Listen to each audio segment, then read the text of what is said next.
이 부위를요 꼭 엄지손가락으로 눌러주시는 거예요. 근데 그냥 누르는 게 아니고요, 이 근육을 눌러주시게 되면 평상시에 허리 불편감이 있으신 분들이라고 하면 굉장한 효과를 보실 수가 있습니다. 원래 질병이 그런가 보다, 나이 탓인가 보다 포기하지 마시고, 혹은 디스크라고 확정하지 마시고 이 이상근 반드시 체크를 한번 해보시기 바라겠습니다. MRI, CT까지 다 찍고 이상 없다는 말을 들었는데도 여전히 엉덩이랑 다리가 아픈 분들 많다는데 이런 증상의 문제 원인은 무엇인가요? 사실 허리 치료를 열심히 하고 나서 혹은 디스크라고 진단을 받고 나서 치료를 받는데도 불구하고 엉덩이 통증이나 다리 저림이 없어지지 않는 경우들이 생각보다 많습니다. 이런 경우에는 영상 진단이 모든 것을 말해준다고 생각하지만 사실은 허리 디스크가 아니고 이상근 증후군일 수가 있습니다. MRI나 CT상에 보이는 정보들은 사실은 디스크라든지 혹은 신경은 잘 보입니다. 하지만 거기에 안 보이는 것이 한 가지 있는데 그게 바로 근육이죠. 그래서 근육이 신경을 누를 수 있는 가능성들에 대해서 사실은 사람들이 간과하는 경우가 많습니다. 그런데 이상근이라고 하는 근육에서 이 신경이 눌리게 되면 디스크 증상과 아주 동일한 증상을 나타내게 되는데요. 이게 바로 이상근 증후군이고, 이런 경우는 사실 MRI나 CT상에서 보이지 않기 때문에 디스크로 오인 되는 경우들이 상당히 자주 있습니다. 운동하다가 엉덩이 다리 저림이 생겼다는 분들도 많습니다. 이상근이 안 좋아질 수 있는 대표적인 운동이나 습관도 있을까요? 사실 이상근 증후군을 겪는 많은 분들이 과하게 운동을 하고 나서 오는 경우들이 많습니다. 특히 등산처럼 다리를 위로 많이 들어 올리는 거, 계단 오르기라든지 혹은 뭐 편측으로 쓰는 골프, 이런 부분들을 하고 나서 문제가 생기는 경우들이 많죠. 그래서 사실 이상근 자체를 안 좋게 만들 수 있는 특징적인 운동이 있는 것은 아니지만, 다리를 많이 굴곡하는 운동, 계단을 오른다든지 높은 데를 오른다든지 하는 굴곡하는 운동을 반복하고 나면 사실 이상근에 무리를 줄 수 있는 경우가 많습니다. 이상근 증후군이 있을 때 일상생활에서 이건 꼭 피해야 한다 싶은 행동이 있다면 뭐가 있을까요?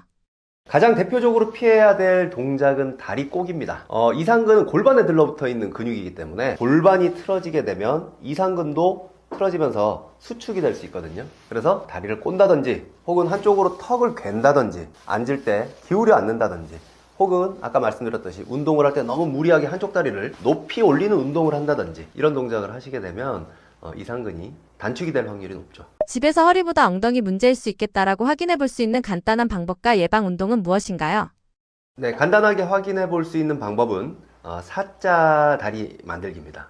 우리 양반다리 하시면 다리를 이렇게 다른 쪽 허벅지 위로 정강이를 이렇게 올리시면 다리가 사자가 되잖아요. 이렇게 사자를 해보시면, 만약에 왼쪽 다리가 저리다 예를 한번 들어볼게요. 그랬을 때 왼쪽 다리를 오른쪽 허벅지 위로 이 발목을 올려서 사자를 만드시는 거예요. 그래서 이 사자를 만들어 보시면, 만약에 왼쪽 다리 저림이 이상근에 의해서 발생한 다리 저림이라고 하면 왼쪽 엉덩이가 상당히 당기는 걸 느끼실 수가 있습니다. 이게 이제 이상근인지 혹은 허리 디스크인지를 체크하는 그 감별 진단이기도 한데요. 사자다리 만들기를 통해서 만약에 왼쪽 엉덩이가 사자다리를 만들어 봤더니 굉장히 아프고 다리 쪽으로 저림도 심해진다. 그런데 멀쩡한 쪽, 다리 안 저린 쪽을 반대로 사자를 만드는 거예요. 다리 안 저린 쪽을 역으로 해봤더니 이 부분은 멀쩡하다 라고 하면 왼쪽 다리 저림은 이상근에 의해서 저린 것일 수가 있는 것이죠. 자, 사자를 만드는 겁니다. 어떻게 사자냐면요, 왼쪽 다리가 저린다고 가정을 해볼게요. 왼쪽 저린 다리를요, 요렇게 발목을 반대쪽 허벅지 위에 올리는 겁니다. 이러면 여기가 사자 모양이 되죠. 이 상태에서 이 무릎을요 살짝 눌러주시는 거예요. 그랬을 때 이 다리 저림이 다시 발현이 되고 엉덩이가 많이 아프다, 그러면 사실은 이 왼쪽 다리의 다리 저림이 이상근 증후군일 가능성이 농후하다는 것이죠. 자, 그러면 이 아프다는 기준이 도대체 뭐가 기준이냐? 뭐가 기준이냐면요, 안 저린 다리 있잖아요. 안 저린 다리를 동일하게 사자를 만들어서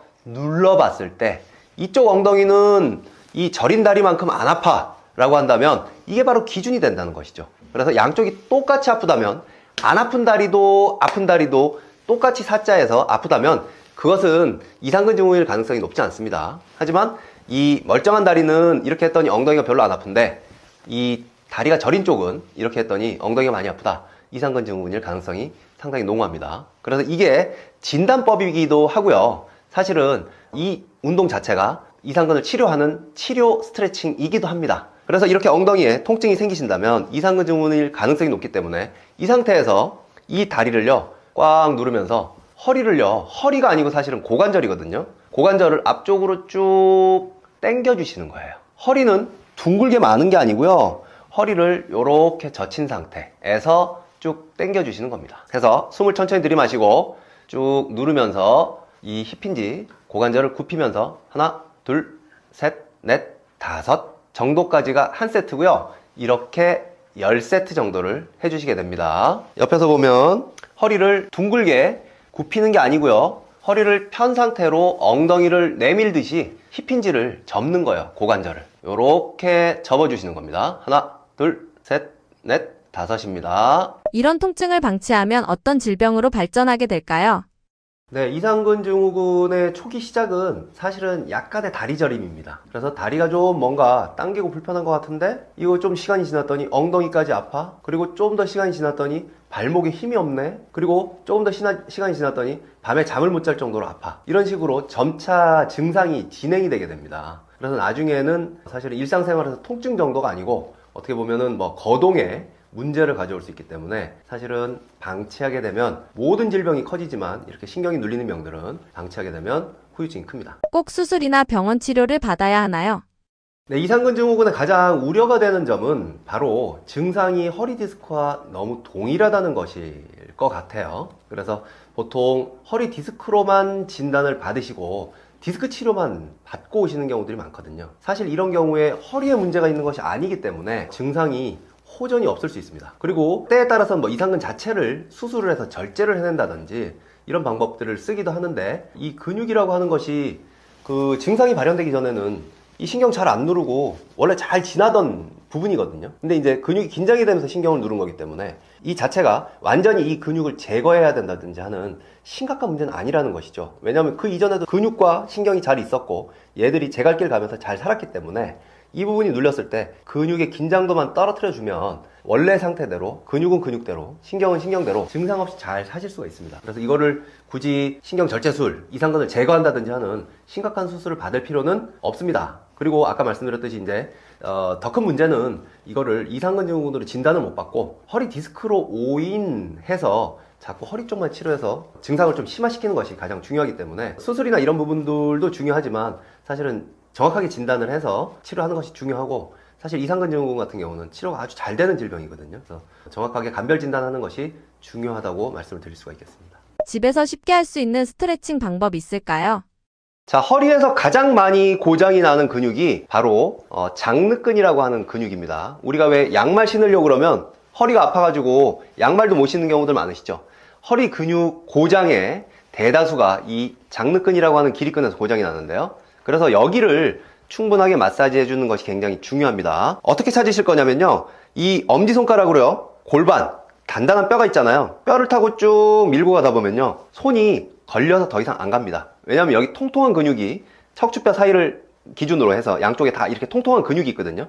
이게 바로 장늑근과 췌장근인데, 이 부위를 이렇게 가서 엄지손가락 끝이, 혹은 이 손가락 보면 이렇게 온폭 패여 있잖아요. 얘가 딱 걸리는 부위라고 생각하시면 돼요. 허리에 그냥 딱 걸리는 부위. 그러면 엄지손가락 끝에 이 닿는 근육이 바로 췌장근인 장늑근입니다. 그래서 이 부위를요, 꼭 엄지손가락으로 눌러주시는 거예요. 근데 그냥 누르는 게 아니고요, 허리를 조금 좌우로 움직이면서 이 근육을 눌러주시게 되면 이 긴장도가 높아져 있는 허리 근육이 긴장도가 완화가 되면서 숙일 때 통증이 있는 분들이라면 아마 즉각적으로 좀 효과를 보실 수 있거든요. 그리고 평상시에 허리가 뻐근하고 불편하셨던 분들이라면 이렇게만 해주셔도 굉장히 시원하고 좀 편한 걸 느끼실 수가 있습니다. 시간은 많이 하실 필요는 없는데요, 이렇게 아침 저녁으로 3분 정도만 해주시면 평상시에 허리 불편감이 있으신 분들이라고 하면 굉장한 효과를 보실 수가 있습니다. 허리 디스크인 줄 알고 오래 고생하다가 나이 탓이라고 포기하신 분들께 꼭 해주고 싶은 한마디 조언은 무엇인가요?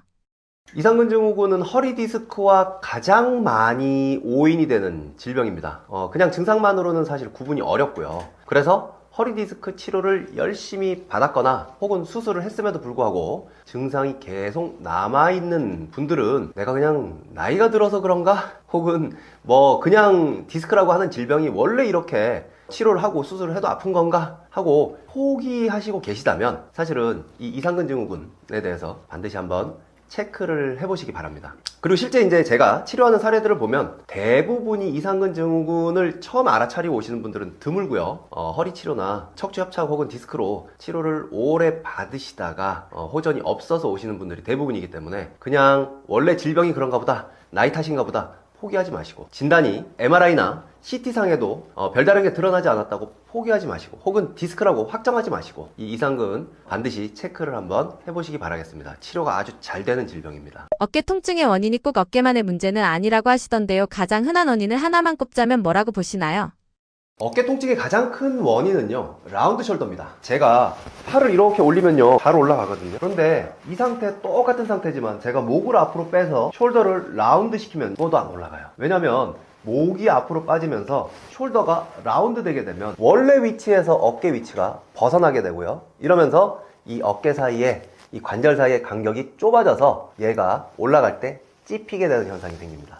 그래서 사실은 어깨가 이렇게 찝히게 되면 여기서 충돌이 일어나고, 충돌이 일어나면 손상이 일어나고, 손상이 일어나면 통증이 생기고, 통증이 생기면 각도가 줄어드는 악순환을 겪게 되죠. 결국은 어깨 통증의 가장 큰 요소는 뭐냐? 목이 전면으로 나오는 일자목, 그리고 그로 인한 라운드 숄더가 가장 큰 요소입니다. 그러면 어디부터 고쳐나가야 하는 건가요?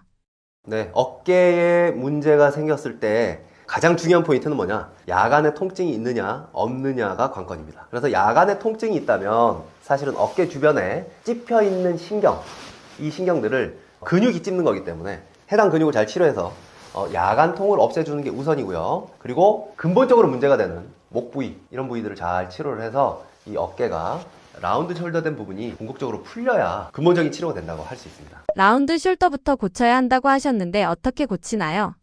자, 제가 라운드 숄더라고 했잖아요. 어깨가 전면으로 이렇게 말린 겁니다. 그래서 찝혔다고 말씀을 드렸는데, 이 부분의 간격을 넓히는 가장 좋은 방법이 있습니다. 바로 쌍따봉 운동입니다. 쌍따봉 운동은 뭐냐면, 손 앞으로 내보세요. 쌍따봉. 이 상태에서는요, 왜 엄지손가락을 펴냐면 우리 방향성을 알 수 있어야 돼요. 이 방향, 엄지손가락의 방향을요, 뒤로 젖히면 됩니다. 요게 라운드 숄더를 풀 수 있는 마법의 운동인데요. 이 손가락을 옆면으로 벌리면서 젖혀주시면 이 손가락 방향에 따라서 팔이 열리면서 라운드 숄더가 개선이 되죠. 이 상태에서 고개를 앞으로 뺀 상태에서 쌍따봉 하는 게 아니고요. 고개를 뒤로 살짝 밀어서 일자목 자체도 좀 완화를 시키고 요렇게 젖혀주시면 전면에 있는 이 가슴 근육도 스트레칭이 되고요. 이 어깨 찝혀있는 라운드 숄더도 펴지면서 이 어깨 통증을 많이 줄일 수가 있습니다. 처음엔 팔 올릴 때만 아프다가 나중엔 각도 제한이 생기고 밤에도 아프다고 하시는 분들이 많은데 어깨 통증은 보통 어떤 단계로 진행되나요? 자, 어깨 아플 때요, 제일 많은 게 뭐냐?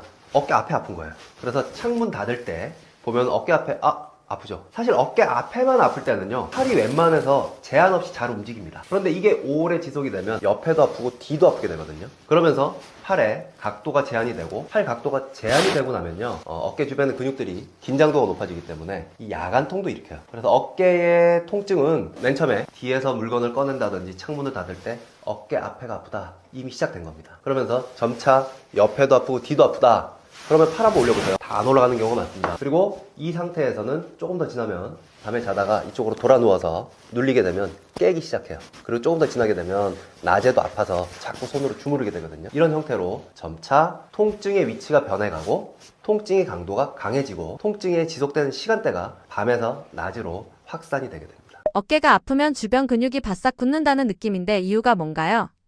네, 어깨 주변의 근육이 굳는 거는요, 우리 몸이 하는 보상의 힘입니다. 때로는 이 몸이라고 하는 이 기계들은요, 전체적인 기계가 망가지는 것을 막기 위해서 부분을 손상시키는 경우들이 많습니다. 무슨 얘기냐면, 어깨에 라운드 숄더 때문에 간격이 좁아지면 얘들이 움직이면 자꾸 부딪혀서 더 큰 손상을 유발을 하잖아요. 그래서 그 더 큰 손상을 막기 위해서 어깨 주변의 근육들이 바짝 굳어서 각도를 제한시키는 거예요. 그래서 사실은 이 각도가 제한이 되면서 여기 빨리 치료를 해야 돼, 이 어깨가 고장이 났으니까 빨리 치료를 해야 돼 라고 하는 신호를 통증으로 보내는 것이고요. 이 부분이 해결이 안 되면 밤에까지 그 신호를 지속을 시키는 겁니다. 그래서 그 치료 방법도 사실은 역순으로 풀어가야 되는 거예요. 밤에 이제 통증이 시작되는 굳은 어깨 주변에 이 근육들을 풀고, 그리고 궁극적으로 찝혀있는 이 관절 간격을 펴기 위해서 라운드 숄더를 풀어줘야 내 몸에서 보내는 신호를 제대로 끌 수가 있는 것이죠. 진통제로 끄지 마시고요. 어깨 통증 방치하면 안 되는 이유 있을까요? 어깨가 한번 아파 보신 분이라면 제 말을 잘 이해하실 텐데요. 사실 처음에는 이게 각도가 다 줄어들지 않기 때문에 되는 동작이 훨씬 많죠. 그런데 어느 순간 드라이를 하려고 팔을 들었더니 팔이 아파요. 이상하네. 끝까지 들어보니까 잘 안 돼. 뒤쪽으로는 잘 안 되는데 앞에는 그래도 각도가 나옵니다. 그런데 한 달 정도 지나니까요. 옆으로 뭔가를 들어서 하는 것도 안 돼요. 그리고 조금 더 시간이 지나면 앞으로 뭔가를 드는 것까지도 안 됩니다. 그래서 이 어깨라고 하는 기관은 사실은 몸에 있는 관절들 중에서 고장이 나면 각도 제한을 가장 많이 겪는 관절입니다. 그래서 오십견이란 말이 있잖아요. 그래서 어깨는 진행이 되면 될수록 각도가 줄어들면서 이 행동에 제약을 가져오기 때문에 처음에 전면에 아플 때 그때가 시작이거든요. 그때부터 정확하게 치료를 하지 않으시면 사실은 추후에 상당히 곤란을 겪고 한번 어깨가 완전하게 각도 제한이 생기면 이게 완전히 풀리는 데는 자연적으로 풀리는 데는 사실은 1년에서 2년 가까이도 걸리게 됩니다. 그러면서 어깨 자체의 문제만이 아니고 한 부분의 각도 제한은 사실 다른 부분의 통증들을 다 연관해서 끌고 들어옵니다. 때문에 초기에 잘 치료해 주시는 거, 각도 제한이 생기기 전에 치료해 주시는 것이 가장 중요합니다. 병원 오기 전에 내 어깨가 진짜 고장난 건지 헷갈리는 분들이 많은데요. 집에서 스스로 확인할 수 있는 자가진단 방법은 무엇인가요? 지금 이 영상 보시면서 팔을 한번 올려보십시오. 어깨에 각도 제한이 오신 분들은요, 뭐냐면 팔을 위로 평소에 들어 올릴 일이 없으신 거예요. 그러니까 오십견이 오는 거거든요. 자, 지금 팔을 들었는데 내가 팔이 귀까지 안 간다? 그리고 이 앞에까지 가서 팔이 이렇게 손은 끝까지 가 있지만 팔꿈치가 굽어져서 끝까지 간다? 라고 하시면 이미 시작된 겁니다. 그리고 제일 먼저 이 각도가 제한이 오는 곳은 뭐냐면 뒤로 젖히는 동작이에요. 요렇게 주먹을 뒤로 젖히는 동작. 요렇게 젖혔더니 왼쪽하고 오른쪽이 다르다. 왼쪽은 잘 넘어가는데 오른쪽은 덜 넘어가거나 이 전면이나 후면에 통증이 생긴다 라고 하면 이미 통증이 시작된 겁니다. 그래서 이런 경우에는 사실 이 책에 이 각도 제한을 푸는 방법, 어깨를 관리하는 방법들이 잘 정리되어 있거든요. 그래서 그 부분을 충분히 따라해 보시고 그럼에도 불구하고 각도 제한이 풀리지 않고 통증이 계속 심하다 그러면 적극적으로 치료를 하셔야 됩니다. 각도 제한은 점차 심해집니다. 집에서 혼자 할 수 있는 셀프 마사지 방법이 있다면 무엇인가요? 자, 어깨에서 제일 중요한 거는요, 소원근이라고 하는 근육입니다. 여기가 굳어지면서 사실은 야간에 통증을 만들거든요. 자, 어깨를 쭉 팔을 올리시면요, 여기 겨드랑이 바로 옆에 보면 단단한 날개뼈가 만져지실 거예요. 그래서 겨드랑이 바로 밑에 있는 단단한 날개뼈, 거기서 뒤로 조금만 가시면 돼요. 여기 만져보시면 이 근육이 있는데요, 날개뼈를 기준으로 날개뼈 바로 뒤에 있는 근육이라고 생각하시면 됩니다. 여기 만져보시면 밤에 혹시 야간에 어깨 통증이 있으신 분이라면 반드시 여기가 굉장한 통증이 있으실 겁니다. 반대쪽하고 같이 만져보시면 정확하게 구분하실 수 있고요. 그래서 멀쩡한 쪽 어깨보다 여기가 더 많이 아프다, 맞습니다. 거기에요. 그래서 여기를 손으로 꼭꼭 마사지 해주시고 이 부위가 힘들다면 공으로요 바닥에 놓고 옆으로 누워서 이 부위를 마사지 해주시면 야간의 통증 해결하실 수가 있습니다. 모든 어깨 통증에서 사실은 가장 중요한 게 라운드 숄더를 잡는 겁니다. 그래서 라운드 숄더의 가장 좋은 운동, 쌍따봉 운동입니다. 앞으로 쌍따봉 해보십시오. 이 엄지손가락 여기 있죠? 이 엄지손가락이 기준이 되는 겁니다. 쌍따봉을 기준으로 엄지손가락을 바깥으로 벌리면서 팔을 벌리시는 거예요. 가슴 쪽으로도 스트레칭이 되고요. 팔에 있는 이 어깨에 있는 간격이 좁아진 부분도 벌어지고요. 그리고 일자목도 같이 개선이 됩니다. 그래서 목을 숙이지 마시고 뒤로 젖히듯이 편 상태에서 요렇게 끝까지 팔을 젖혀주시는 거예요. 그래서 전면에 찝혀있는 어깨를 풀어주세요. 쭉쭉 요렇게 아침 저녁 하루 3분이면 충분합니다. 쭉 폈다가 다시 한번 모아서 끝까지 바깥으로 천천히 펴주는 거를 반복하시는 겁니다. 안녕하세요. 통증요정 김학조입니다. 저는 20년차 한의사고요. 아주 고질적인 척추질환이나 만성질환들을 많이 보고 있습니다. 제가 진료실에서 하루 종일 환자분들한테 듣는 이야기가 있습니다. 제가 오늘 여기 아파서 이렇게 치료를 받았는데 이거 집에 가서는 무슨 운동해야 됩니까? 혹은 제가 이게 아파서 치료를 받았는데 혹은 예방할 수 있는 방법, 재발을 방지할 수 있는 방법이 혹시 있나요? 이런 이야기들을 사실 하루에도 수십 번 듣다 보니까 자, 그러면 이런 분들을 위해서 내가 어떤 이야기를 해줄 수 있을까 해서 사실 시작한 것이 유튜브 채널이었고요. 그리고 그 이야기들을 또 하다 보니까 더 많은 분들한테 이 부분을 좀 조목조목 정리해서 말씀을 드려보면 어떨까 하는 생각으로 이번에 책을 내게 됐습니다. 그래서 책에 보시면 아플 때마다 꺼내보는 통증 백과거든요. 왜냐하면 이 안에 내용들이 부위별 모든 통증들이 다 망라되어 있습니다. 그리고 이 내용들은 제가 조금 아까 말씀드렸듯이 이 환자분들이 저한테 물어보시는 질문들, 어떻게 해야 이 부위 통증들을 해결할 수 있습니까?